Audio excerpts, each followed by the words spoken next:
Hi, welcome to this fan audio commentary for Power Rangers Ninja Steel episode The Ranger Ribbon. Now, I always wanted to do a replacement to Ranger Rants. Well, the problem was it wasn't really good, especially in the beginning of the series where I didn't even script anything. Now, I always wanted to bring it back in some capacity, but thanks to the way YouTube and all the companies that own Power Rangers/Super Sentai have been acting toward content creators, whether their videos is fair use or not, I have no respect for them anymore because they can change their position at a bat in an eye. So this restricts me of not doing Ranger Rants. So I decided I wanted to try audio commentaries on episodes. Now, I'm not going to follow the series in a specific order. I can jump between different seasons, various episodes, so there's nothing really planned out. If you guys would like me to continue doing these, by all means, leave comments below, and I hope you enjoy. Now, I never really like the episode recaps at the beginning or previews because these work great if this was like episode 3 so that you don't spoil the pilot. But this is just footage and dialogue and stuff repeated over and over again, and it has no purpose after a little while. This would work great if, say, they did these as a recap for like when we come back from the mid-season break, because I forget a lot of episodes. It would work there.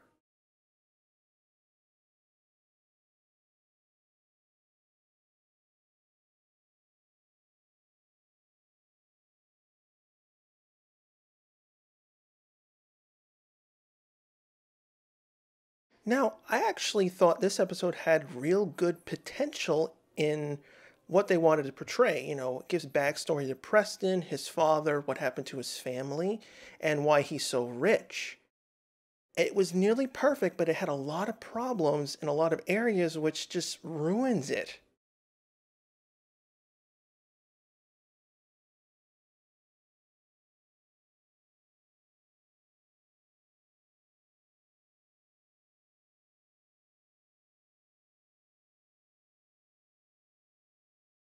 It's also a good environmental episode, like how do we judge, should we tear this down, should we not tear this down?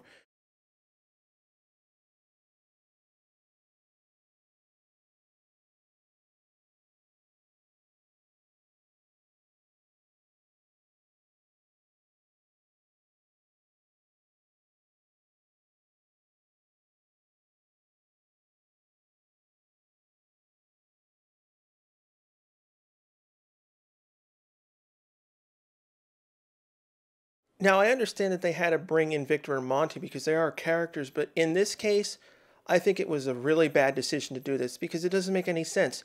They're high school kids, teenagers, and they were magically hired to do this type of job. It's very off putting. It feels wrong. I understand you want to involve them into the story, but it could have been done in a much better way where they were just going through their normal shenanigans with themselves, and it also makes the episode feel worse because it's too goofy nature while it could be semi-goofy, semi-serious. I think it doesn't play out where the father feels very dumb and foolish along with Victor and Monty instead of just having, like, say, the monster just be the goofy part of the episode.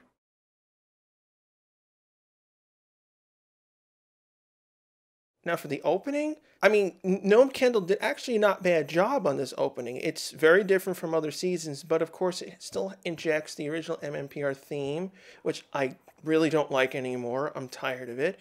And it also feels like it goes on for way too long.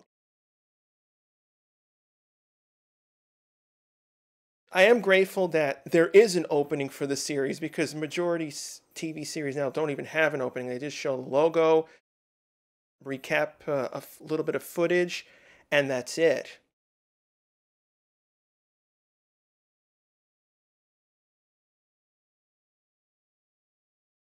This I never liked because how does he know that's Preston? He's just seeing the back of his head. It looks like they kind of cut footage or something because maybe Preston saw the logo of the company on the car and then he turned his head away, but it still doesn't answer how his father knew that was Preston from just behind.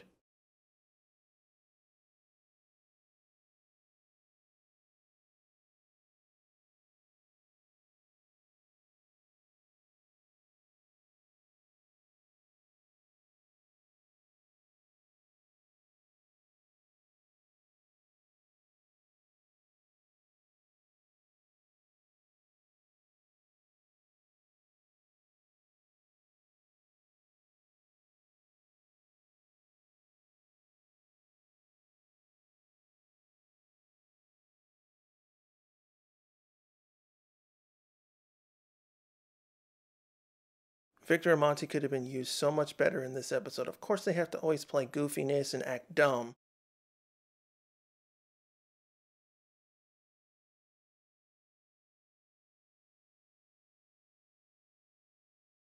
I like how, like, no one really cares that somehow this hose is floating around. It's just like, is this considered normal?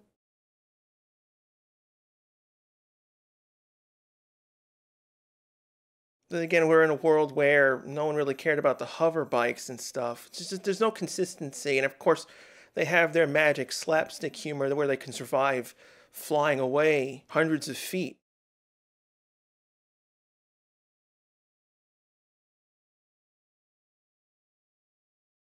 So does his father know that Preston has real magic? I don't understand it.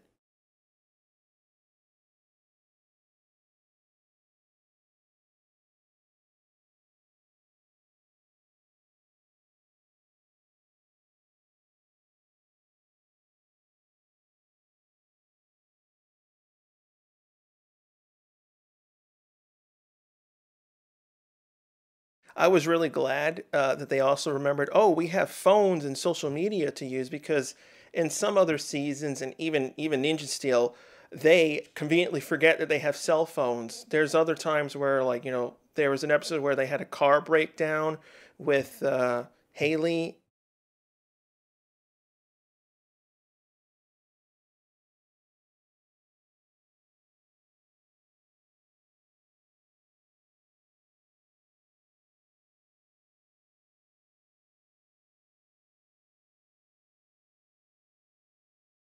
The Galaxy Warrior premise was such a really good, unique idea, and unfortunately, it just felt like just a complete waste because it was always the same thing over and over again.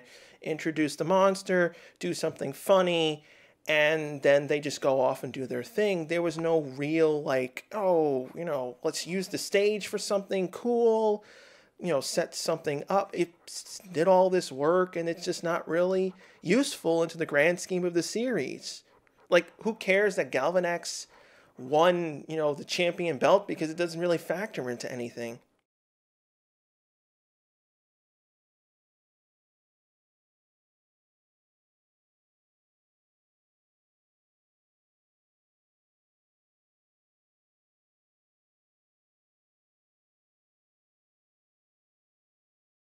He has a good argument. Now, the thing that I really hated about this episode was that you could see that there's this huge field, and obviously he wants to turn it into, apartment buildings, a mall complex, something like that. But you could just save the tree with your mall complex apartment area and incorporate it into it. You don't have to tear it down. If it's such a monument, just keep it there. You can even use that to milk yourself with more money by using it as a landmark. This is another thing that I really didn't like. We have two rangers that are bringing all the flyers and stuff, and we have one particular character who could help this story out so much. Levi is a popular singer.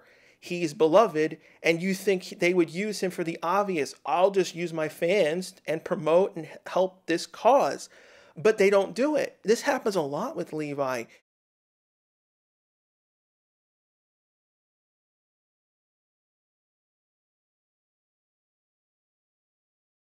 There's so many advantages to this character that they just don't do. It just causes problems where, like, you could do this and it solves this problem, and they just don't do it. So you might as well never have done this type of character. Another issue with the episode is that this episode feels like it goes way too fast. We go through so many things. Preston, his father, the backstory, the history of the tree. There's so much going on. And I think this fight with Ripcon should have been just cut out because it's just a fluff piece. It's not really important to this particular story, and it could have just been done in another episode that featured mainly Brody's backstory and or issues with Ripcon. Here they could have used this few minutes of fighting and stuff to expand on Preston and or the tree's background. That's an issue with Ninja Steel in general, is that they focus on key rangers And unfortunately, they constantly go back to the Red Ranger. It's just like, yes, I know the Red Ranger is the leader, he's the main focus, but the other Rangers matter too. You should focus mainly on them if they are the star for that particular episode. This is all good Japanese footage, but it doesn't have any real important context to what this episode's about.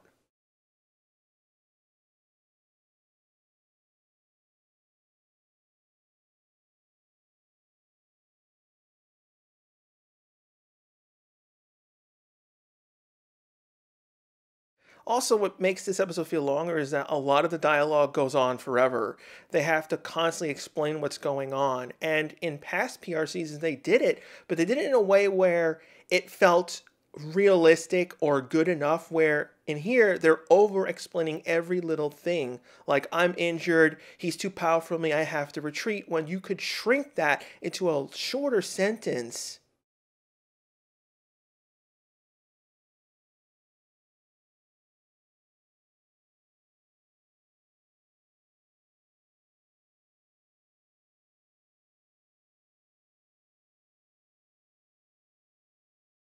I just can't believe that Ripcon is tougher than I thought because he's always shown as a buffoon, a fool, an idiot to Galvanax. That's the issue with the character too. He just doesn't feel any threatening. Now, if Connor was fighting Mesogog, yeah, I'd feel scared of him.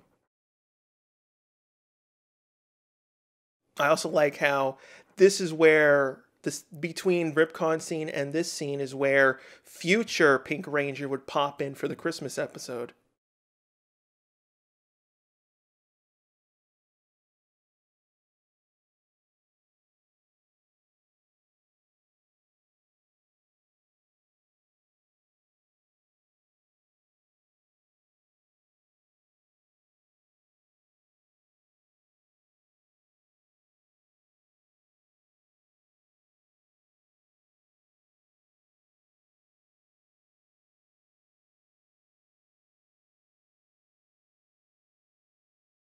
Why are mothers always dead in the PR universe? This always happens.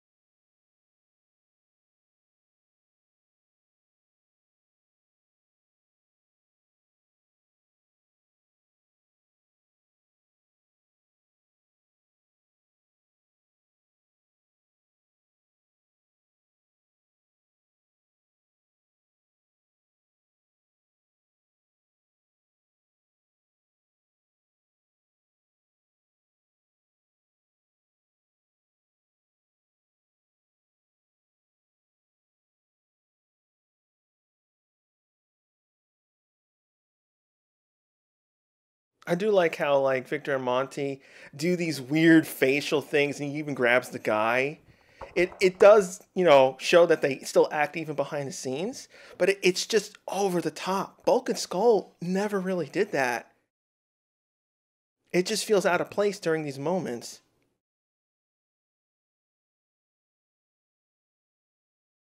That's not the point of the argument. Progress is progress, but you could still use the tree to your advantage by keeping portions of it. Now, this is the thing I really hate about the episode. His change of heart happens way too abruptly. I understand everything has to happen within 20 minutes, but because everything is rushed all over the place, it just feels too fast. What I had wished they had done was Victor and Monty were integrated into this episode so that they were doing something stupid and goofy, like a machine that can blow everything and go crazy.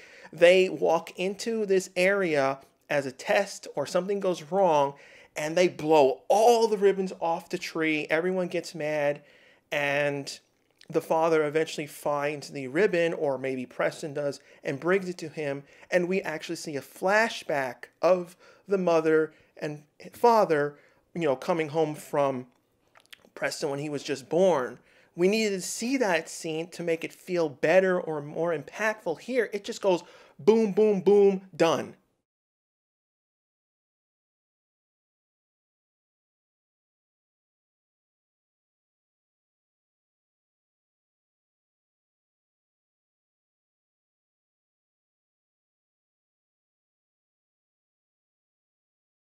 I have no idea what that guy was standing on. What was he standing on? This is an open field, but he was firing lasers from above. Where was he?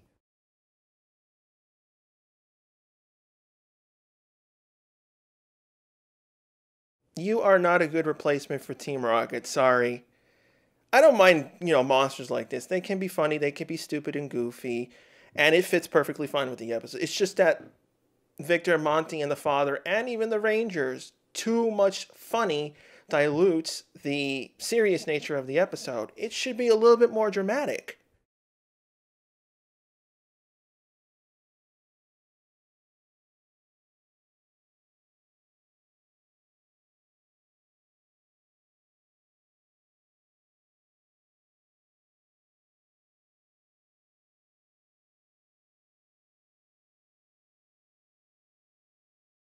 I don't know, he ran away way too easily. It's like, how does he get into Galaxy Warriors and survive if he's that weak? Because we have to assume every monster comes in as the winner of whatever X fight, and that guy is pretty dumb. I want to know who he beat.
Of course, we have to have some cartoon physics in here. Again, that's the Ninja's thing as well. I know it's a hard balance because even the Ninja was on the more goofier side.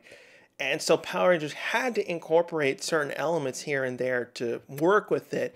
But it's like both shows are causing issues between themselves where it goes too far.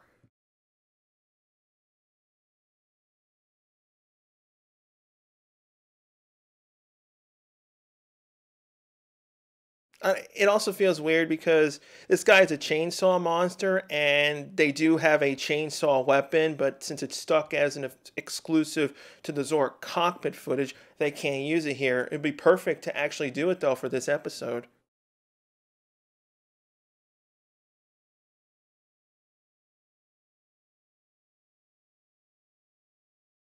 We never actually see the monsters vote. We just see yelling, and they don't push anything. So it's like, how do you know what to do?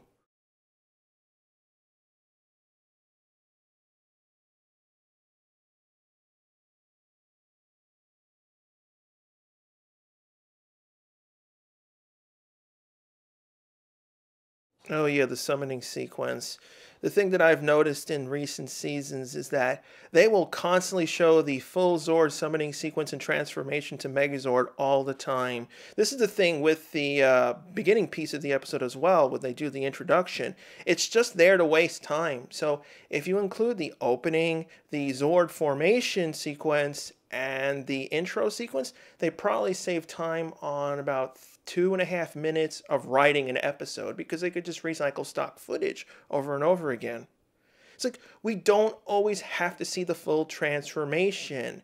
No, in past seasons of PR, we would see it for the first few episodes, and then pretty much after that, except for like, oh, we haven't used the original Megazord in a long time, where we'll just, speed through the transformation, period.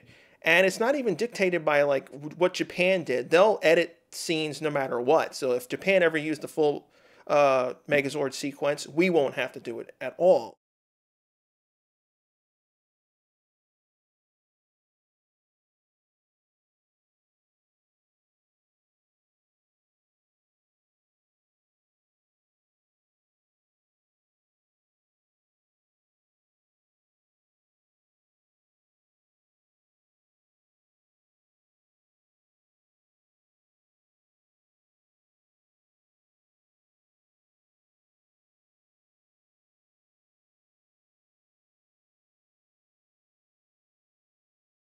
I wish you had used it outside.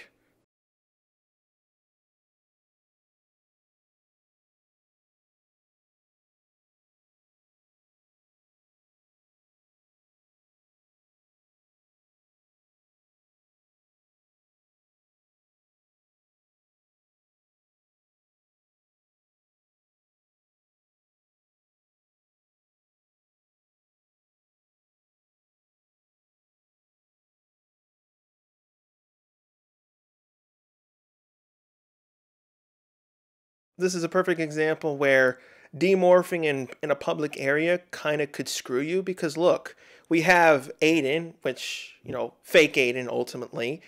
Anyone could have been him in that moment and easily expose you. What about cameras? It's just mind boggling that they don't double check where they're demorphing or at least somewhere super private. Yeah, Ripcom, just keep making yourself look worse.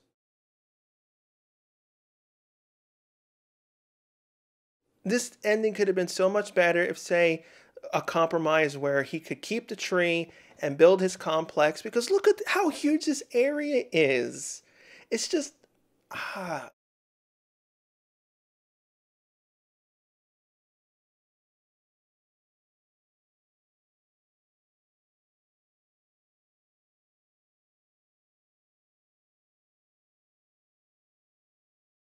we have to deal with, the obligatory funny Victor and Monty moment that has to break physics.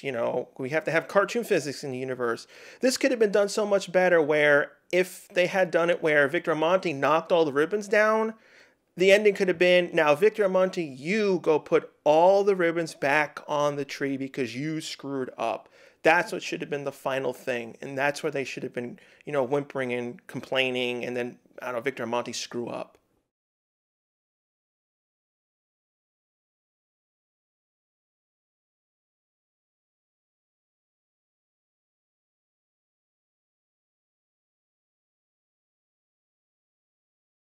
I think Brody should have been actually crying here because, from his point of view, that's real Aiden.